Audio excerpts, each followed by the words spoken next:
Ini saya harus sampaikan karena ini penting dan harus sering disampaikan. Kita ini beragama Islam, kita bersyukur pada Allah, pijakannya Quran, pegangannya Quran, sunnah Nabi yang sahih menurut pemahaman salafus saleh, itu yang kita pegang. Dalam kita menjalani kehidupan ini, apakah kita berakidah, beribadah, berdoa, atau yang lainnya, semua aktivitas kehidupan kita itu harus kita kembalinya kepada Quran, kepada sunnah. Nah, banyak penyimpangan terjadi karena apa? Disebabkan mereka mengikuti tanpa ilmu. Ini yang terjadi dalam beragama, dalam beribadah, dalam berdoa, ngikuti orang, nggak punya ilmu, nggak punya dalil. Dalam kita beragama harus sumbernya dalil dari Quran. Quran sudah jelaskan semuanya ini. Dalilnya mana? Dalam kita beragama, hujahnya mana? Kita nggak boleh ikut apa yang kita nggak tahu. Nggak boleh kita ikut-ikutan kepada orang kalau kita nggak punya dalil. Nggak boleh dalam Islam. Jadi hujah, dalil, jangan ikut-ikutan. Hatta antum sudah, kan saya sudah ngikuti pemahaman salaf, tetap dalilnya mana? Dalam beribadah, dalil yang kita minta dalil, hujahnya mana? Contohnya mana? Ada nggak keterangannya? Kalau nggak ada, jangan. Bukan kata orang, pendapat ustadz, pendapat guru, nggak bisa kita pegang. Yang kita pegang apa? Dalil. Kembalikan sekarang umat ini kepada dalil. Kembalikan umat kepada Quran, kembalikan umat kepada sunnah, bukan kepada pendapat kita. Kita sering mendengar ada istilah kembali ke Quran, kembali ke hadis. Ayo kembali ke Quran, ayo kembali ke hadis. Dan itu rata-rata tidak keluar dari guru-guru kita. Rata-rata keluar dari orang-orang di luar NU. Ngomongnya kembali ke Quran, kembali ke hadis. Maka saya pastikan ini adalah ajakan semu, ajakan palsu, propaganda menyesatkan. Wis, labelnya telokan iku ya. Ajakan semu, ajakan palsu, propaganda menyesatkan. Saya pastikan seperti itu. Atau kalimat haqqin yuradu biha batilun. Kata-katanya sepertinya benar tapi yang dimaksud adalah kesesatan, kebatilan. Ada beberapa alasan. Satu, tak singkat-singkat. Kembali itu kan artinya kalau kita pergi. Ayo balik itu kan artinya kalau kita pergi. Dan kita Nahdlatul Ulama tidak pernah pergi dari Al-Quran. Kalau disuruh kembali, kembali kemana? Wong kita tidak pernah pergi. Satu. Dua, kalau yang dimaksud mereka kembali ke Al-Quran adalah jangan baca kitabnya ulama. Ini kan yang jadi bahan mereka. Itu apa kitab fikih, Fathul Qorib, Fathul Mu'in, Fathul Wahab, gitu. Jangan baca itu bukan Al-Quran. Ayo jangan baca itu, tapi kembali ke Al-Quran. Ya mereka salah total. Kalau yang dimaksud kembali ke Al-Quran adalah meninggalkan kitab-kitabnya ulama. Salah total. Kenapa saya katakan salah total? Karena kitabnya para ulama itu hasil istimbat dari Al-Quran, hasil proses dari Al-Quran, matangnya. Kalau mereka nggak pernah baca Fathul Qorib, ya jangan menyalahkan Fathul Qorib. Kalau mereka nggak pernah baca nggak pernah baca Majmu', jangan menyalahkan Majmu'. Kenapa? Karena isinya Majmu', isinya Fathul Qorib itu adalah intisarinya Al-Quran, diambil dari Al-Quran. Salah lagi mereka. Dua, mereka kan ngomong ya. Tiga, mereka ngomong, ayo agama Islam ini agama dalil, bukan agama dongeng. Lu sopo sing dongeng? Siapa yang nggak pakai dalil? Orang NU semuanya malah pakai dalil, cuma dalilnya lewat ulama. Ulama yang menentukan ini benar, ini haram, ini istimbat yang benar. Kalau mereka yang dimaksud agama dalil, lo kita malah lebih pakai dalil. Wong mereka lo paling hafalnya berapa hadis yo? Yaitu yang ngomong Islam agama dalil, Islam agama dongeng itu kira-kira dengan Imam Syafi'i lebih tinggi mana? Imam Syafi'i kira-kira dengan Imam Nawawi lebih tinggi mana? Imam Nawawi Itu nggak ada apa-apanya sih ngomong kayak gitu, nggak ada apa-apanya. Terus ngomong, "Ah, ini Islam agama dalil, jangan ngomong sembarangan." Yang diomong Imam Syafi'i lah, kurang ajar. Kita baca kitabnya Imam Syafi'i, sama dengan kita baca kitabnya Imam Nawawi. Imam Nawawi apal ratusan hadis. Terus tiba-tiba ada orang ngomong, Nawawi, ojo pakai ngarang, agama ini agama dalil. Ya lucu. Sama dengan anak TK, baru lulus TK, ngomong sama anak yang sudah S2 kayak Pak Rohim. Pak Rohim, agama ini agama dalil. Ya koclok sih ngomong gini. Ya, paham gak awakmu? Ini perbandingannya goblok-goblokannya kayak gini, biar cepat paham. Aku ceremet aku iki. Dua, nomor berapa Dalas? Nomor berapa? Nomor 3 ya, nomor 4 ya. Kalau yang dimaksud mereka adalah kembali ke Al-Quran, itu adalah kembali ke terjemah Al-Quran, lebih sesat lagi. Ya, mereka nggak boleh pakai kitab tapi pakai Al-Quran. Pas ayo kembali ke Al-Quran, maksud mereka adalah kembali terjemahnya Al-Quran, terjemah depak, maka lebih sesat lagi. Kenapa lebih sesat lagi?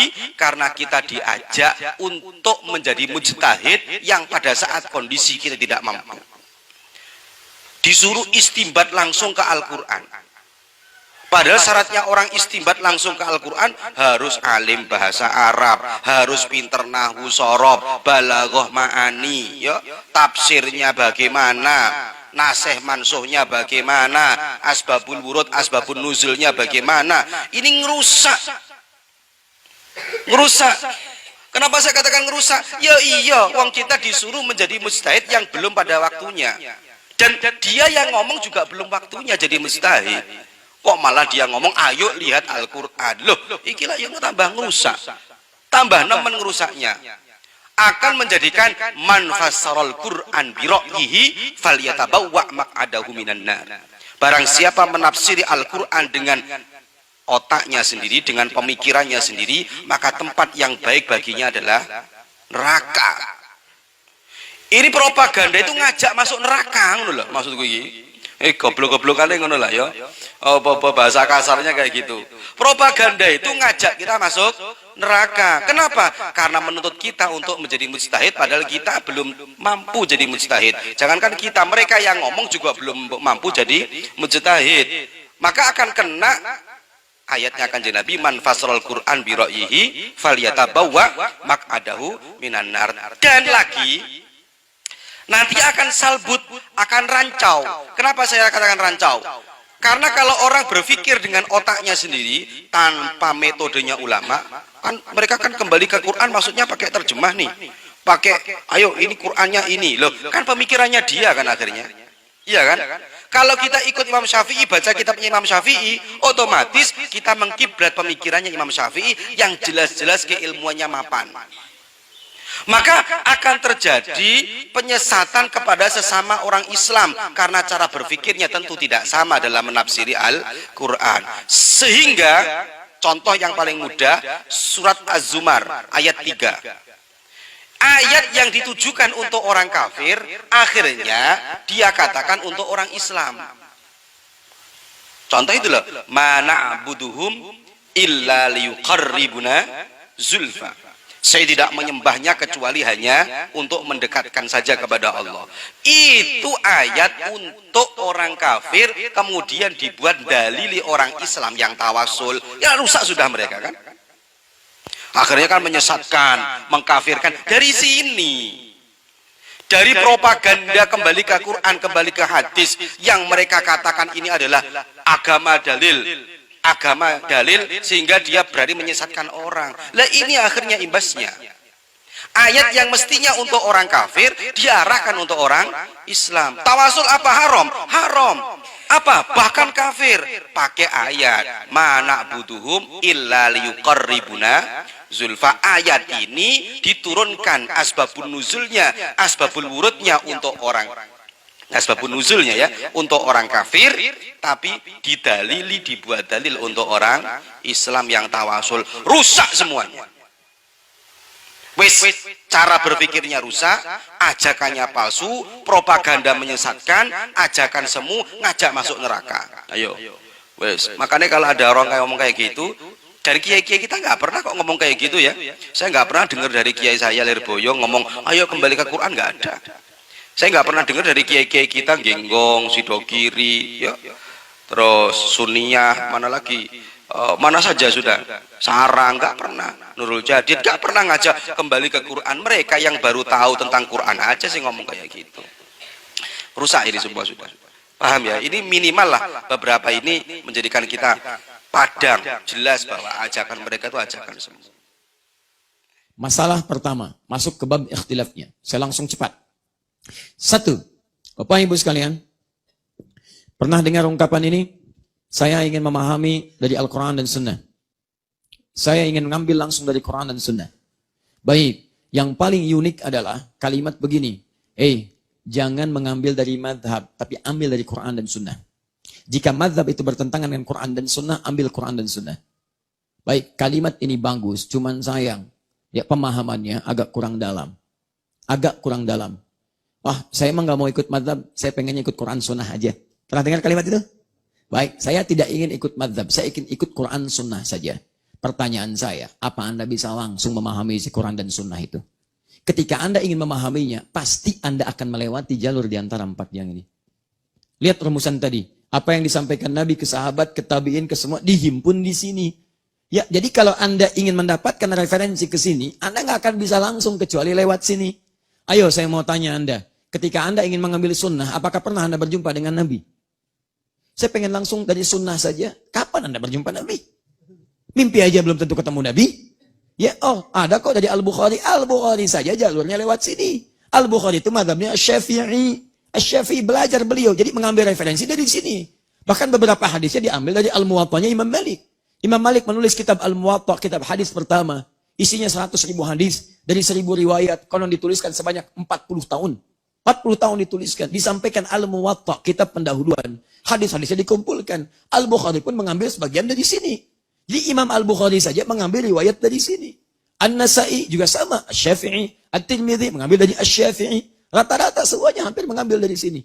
Bahkan persoalan dari sifat akidah, Imam Abu Hanifah sudah membuat kitab Tauhid pertama dikenal dengan Fikih Akbar. Beliau bukan cuma ahli fikih, tidak hanya ahli hadis, ini termasuk ahli kalam, ahli tauhid. Dan dikenal dengan kecerdasannya dalam nalar akal. Seorang yang pernah menghancurkan dari sejak kecil argumentasi orang liberal di masa lalu. Kalau liberal yang sekarang itu agak terlambat. Bukan cuma agak, tapi sangat terlambat. Dan ketinggalan, dan kemampuannya jauh sekali. Orang liberal dulu itu bisa hafal Quran, hafal hadis. Orang liberal sekarang baca Quran aja belum tentu bisa. Ya. Ada kok di Quran, ya, di surah An-Nur, ayat ke-30. Ayat tentang LGBT. Buka, nggak ada. Buka, nggak ada. Ya. Dan suruh baca. Baca aja belum tentu bisa. Ya, liberal dulu itu hafal Quran. Datang, nantang orang se-Irak. Ditantang, siapa yang berani dengan saya ulama? Masya Allah. Debat, gak ada yang bisa jawab. Di antara pertanyaannya, bagaimana Allah berbuat adil dalam memberikan hukuman dan pahala di akhirat nanti. Maksudnya apa? Allah menghukum makhluk termasuk setan, iblis dengan neraka. Neraka diciptakan dari api. Sedangkan setan dibuat dari api juga.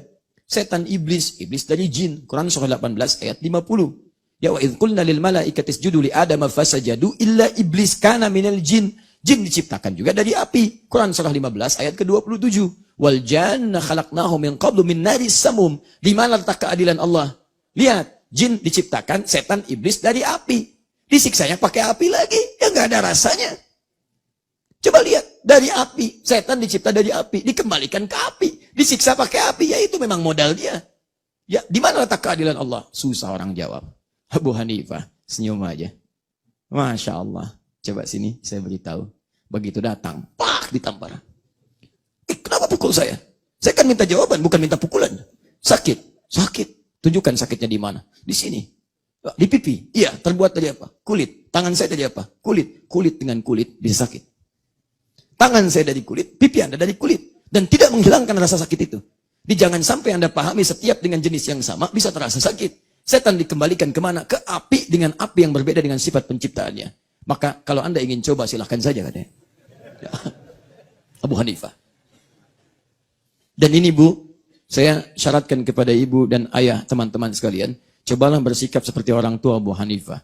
Ini anaknya pengusaha, anak pedagang, anak tukang kain, kayanya luar biasa. Tapi bukan berarti dengan kekayaan itu menjadikan cukup untuk mendidik anak, dipahami yang penting sudahlah, harta sudah ada. Tidak. Orang tuanya berpedoman, walaupun hidup berkecukupan, anak kita masih dekat dengan Allah Subhanahu wa taala. Secara singkat, dididiklah ini dititipkan pada para ulama. Tapi kisah yang paling indah adalah kisah bagaimana melahirkan seorang Abu Hanifah ini. Ya teman-teman sekalian, ayahnya Abu Hanifah itu luar biasa, saleh, dekat dengan Allah dan sebagainya. Itu kalau terlalu lama lah kalau dibahas. Singkatnya kalau ingin jadi anak yang saleh, maka orang tuanya itu harus jadi soleh terlebih dahulu. Mustahil Anda mengharapkan anak yang soleh kalau orang tuanya tidak soleh terlebih dahulu. Di bagian pertama. Nah, ini Abu Hanifah menyebar kemudian Imam Malik, Imam Syafi'i, Imam Ahmad bin Hanbal. Lihat baik-baik, Anda kalau kemudian ingin belajar Al-Quran dan Sunnah, mustahil kecuali lewat jalur yang di sini.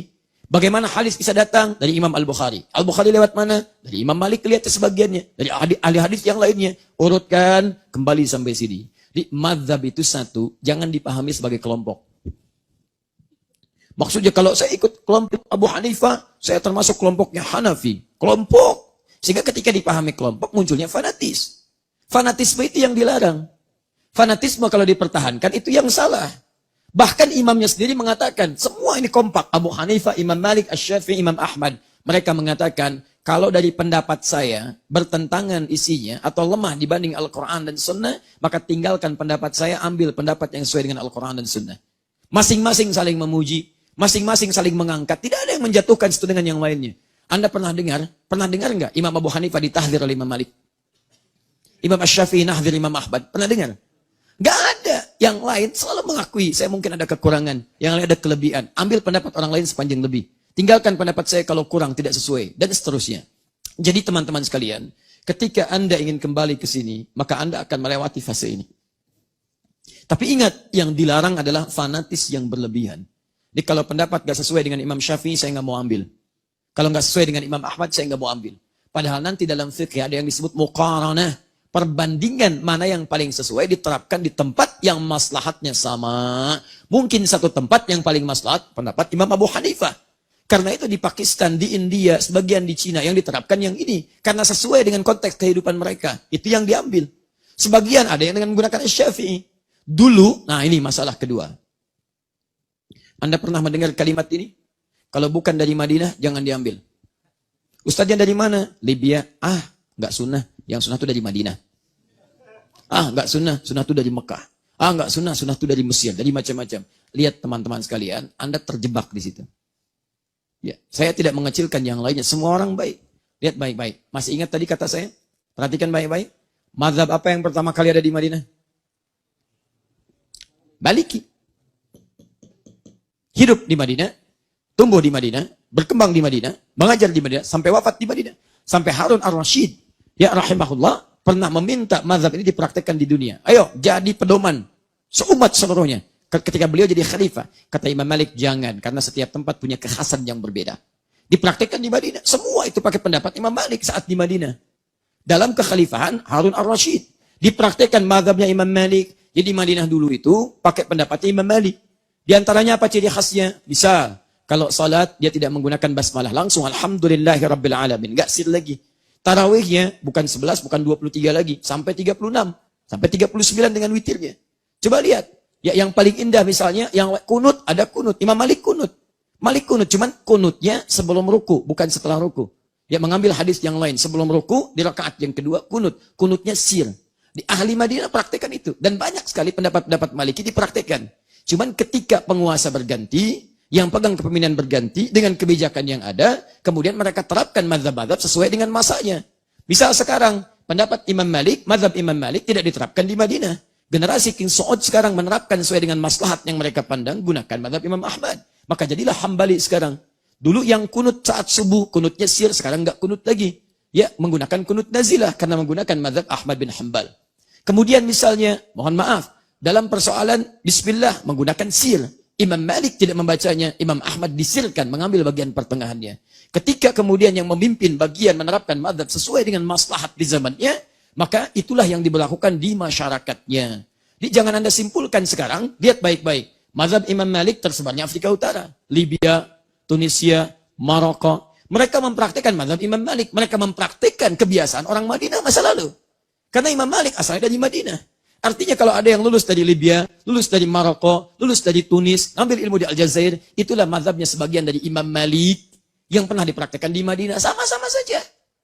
Sama. Cuman kadang-kadang karena tidak belajar, ini pemahaman yang keliru disampaikan di masyarakat.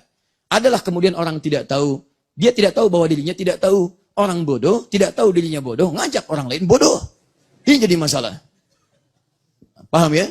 Jadi Anda jangan terjebak kalau ada kalimat-kalimat ukurannya sesuai enggak? Kalau ada ukuran Al-Quran, sunnah dengan baik, ajarkan, ajarkan, ajarkan. Yang kekinian itu sesuai dengan penempatan dipandang maslahat. Dulu maslahatnya begini, sekarang kelihatan agak berbeda tipikal masyarakatnya. Maka diterapkanlah hukum sesuai dengan ini. Paham ini? Ada orang mutaakhirin sekarang berkata ikutilah Allah dan Rasulnya, tidak mengakui imam mazhab yang 4, mengikuti imam tersebut. Penjelasannya Pak Ustaz, dia sebenarnya sedang membuat mazhab baru. Jangan kau ikut Maliki, jangan kau ikut Syafi'i, jangan kau ikut Hanafi, jangan kau ikut Hambali. Lalu yang kami ikut siapa? Kalau ada yang mengatakan mari kembali ke Quran dan Sunnah, orang Pekanbaru ini, tolong jumpakan sama saya mau nengok dia gimana cara kembali ke Quran dan Sunnah.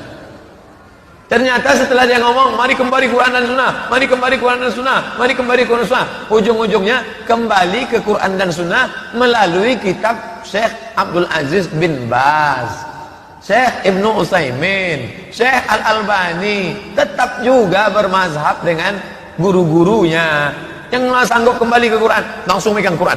Mari kembali ke Quran dan Sunnah. Coba Bapak baca Quran, buka. Kok tahu Bapak artinya? Nih, terjemah Depak. Baca Quran aja masih buka terjemah.